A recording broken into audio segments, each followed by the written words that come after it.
Hey everybody, welcome to Always Bored, Never Boring, and my review of issue 63 of Warhammer 40,000 Conquest magazine, the Partworks publication from Hachette Publishing in association with Games Workshop. And I say Hachette Publishing, but I believe it's actually pronounced Hachette, but I sound like a bit of a prat when I say that, so I say Hachette, which probably makes me sound like even more of a prat.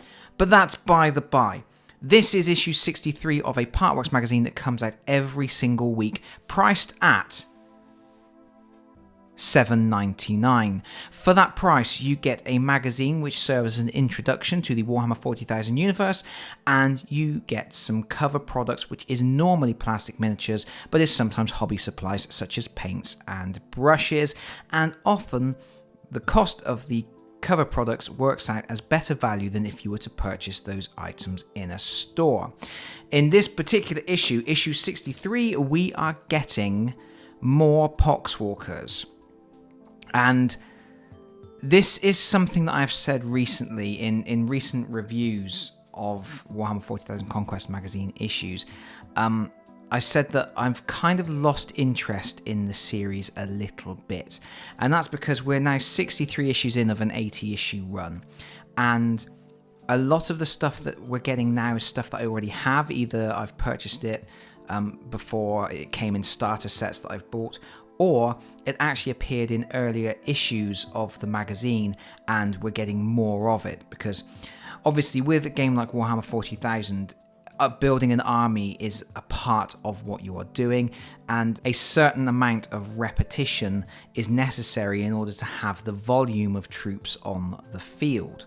So this particular issue, issue 63, it's kind of doing both of those things at once. It's giving me more Poxwalkers that I already had from starter sets, but also Poxwalkers that they have actually provided in an earlier issue of Conquest.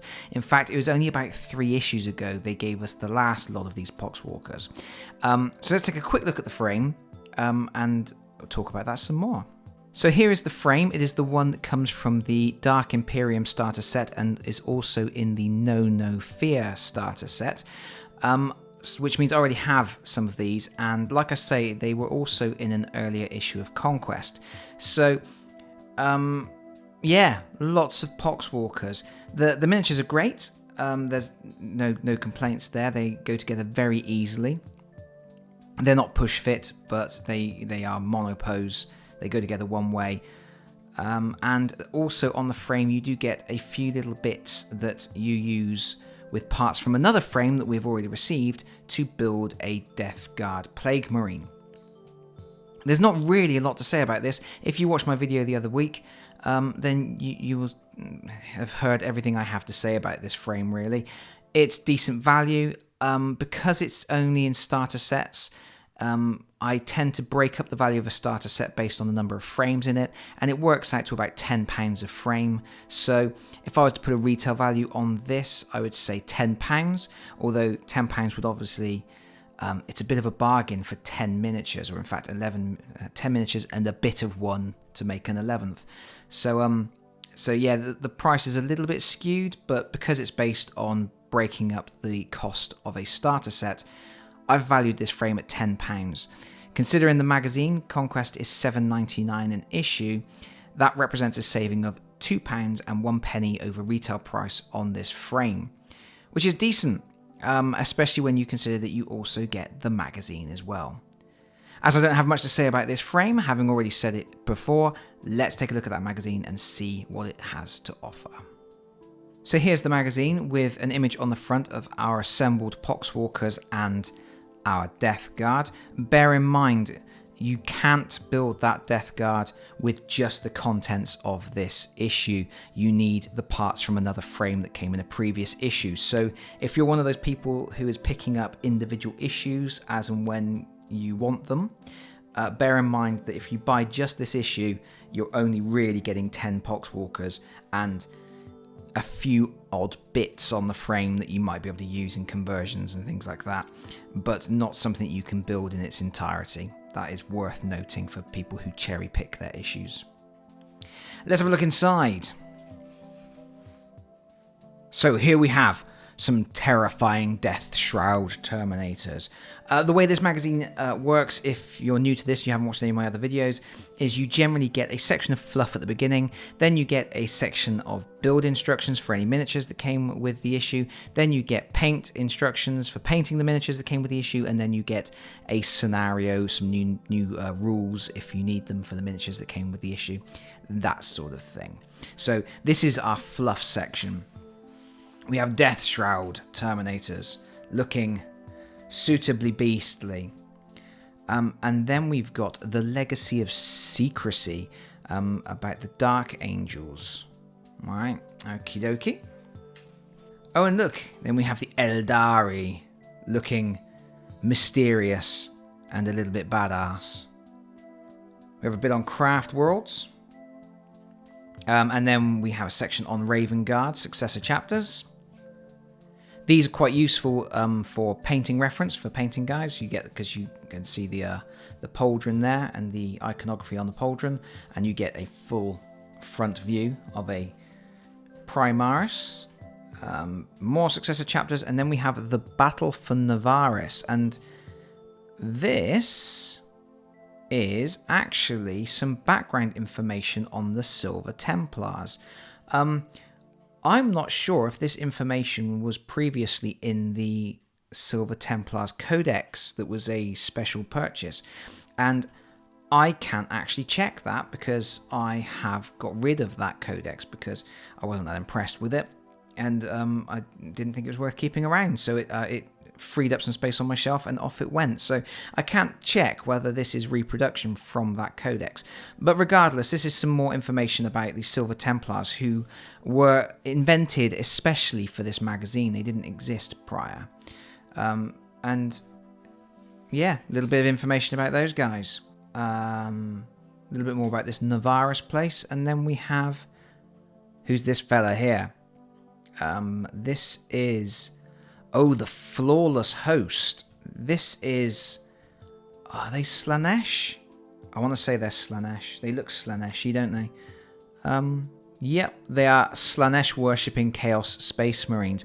Now, this is a Chaos faction that I don't really know anything about, and I don't actually think there's a lot of information about them. I don't think there's a lot of canonical references. I don't read a lot of Black Library fiction, so maybe they've been fleshed out in the fiction, but I don't really recall a lot of information on them. I'm wondering, they've obviously sort of introduced them here as having had a big scuffle with the Silver Templars, and the Silver Templars didn't exist before this magazine series, so I'm wondering if they've purposefully picked a Chaos faction that is relatively mysterious. There isn't that much written canonical lore about it, so that they can basically explain why their battles with the Silver Templars haven't been referenced in greater detail elsewhere, maybe.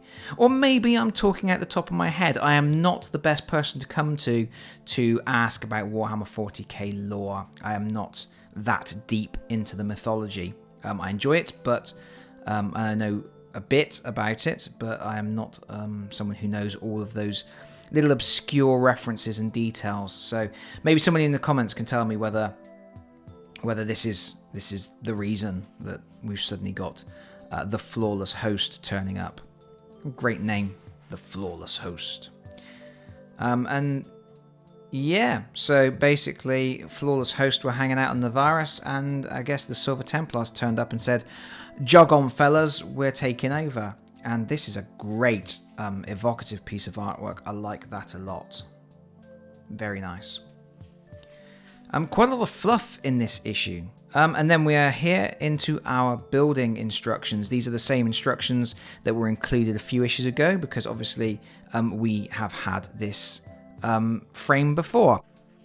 So there's nothing new to note. Good, clean, clear instructions. And then no painting section at all. They have previously given us complete painting instructions for Poxwalkers, so we're going straight into the rules and scenario section. We have the Destroyer Plague. And then straight into a scenario. Hold back the Horde. Now, a few issues ago, issue 61, I believe, there was a bit of a cluster with the scenario in the back of that issue. It was called Hold Back the Horde, but it was supposed to be a scenario using some objectives that had been included with that issue. But instead it said that you had to use a piece of terrain from the back of the magazine placed in the center of the table, and it looks like this is actually the mission that was referring to. It looks like when they put together issue 61, they printed this page but with the map for the scenario that should have been in that issue, but now they're printing that scenario correctly. So we're now going to be able to play the scenario that we couldn't play in issue 61, but the scenario that should have been in issue 61 is MIA and will probably never be corrected, because Partworks magazines are produced obviously well in advance. They're plotted out step by step. It's not like they can go back in and add that information back in. They're ahead of the curve. So I think we may have lost that scenario forever. But this is the scenario Hold Back the Horde that earlier issue referred to. And you can see that the back page is actually a piece of printed terrain. You just rip that out and you place it directly onto your campaign map. This mission uses an additional piece of terrain that is printed on the inside back of the magazine. Place it on your battle mat in the place shown above. The circular grate is the main objective. No models are allowed to move through, over, or onto the circular grate. Fair enough.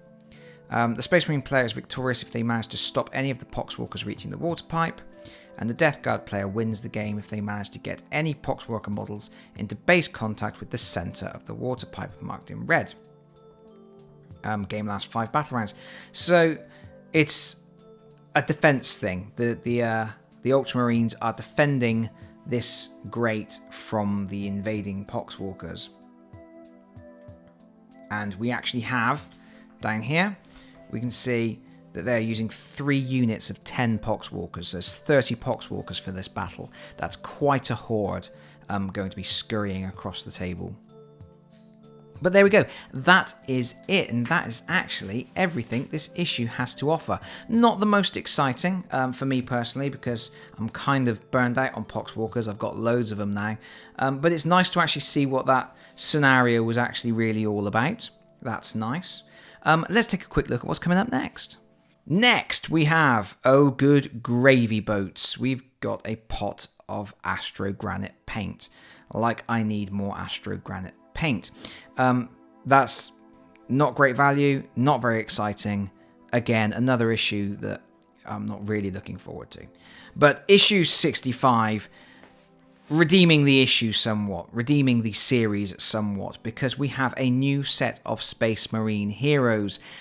These are pretty awesome because these are actually Heresy era heroes in suitably archaic armor. They're actually from the Betrayal at Calth board game, which is an amazing board game.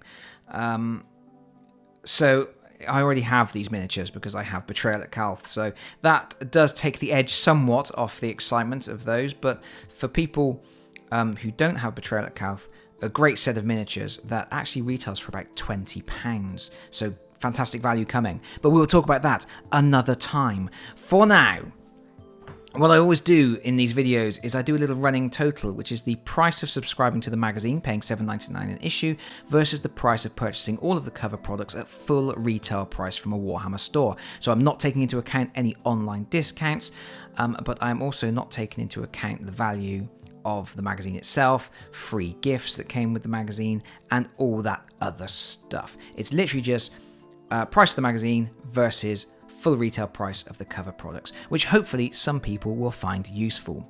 But that is it from me for now. Thank you very much for watching. If you have enjoyed the video, please consider pressing that like button. If you have really enjoyed the video, please consider subscribing if you don't already do so, and hopefully I will see you all again very soon. Bye bye everyone. Bye bye.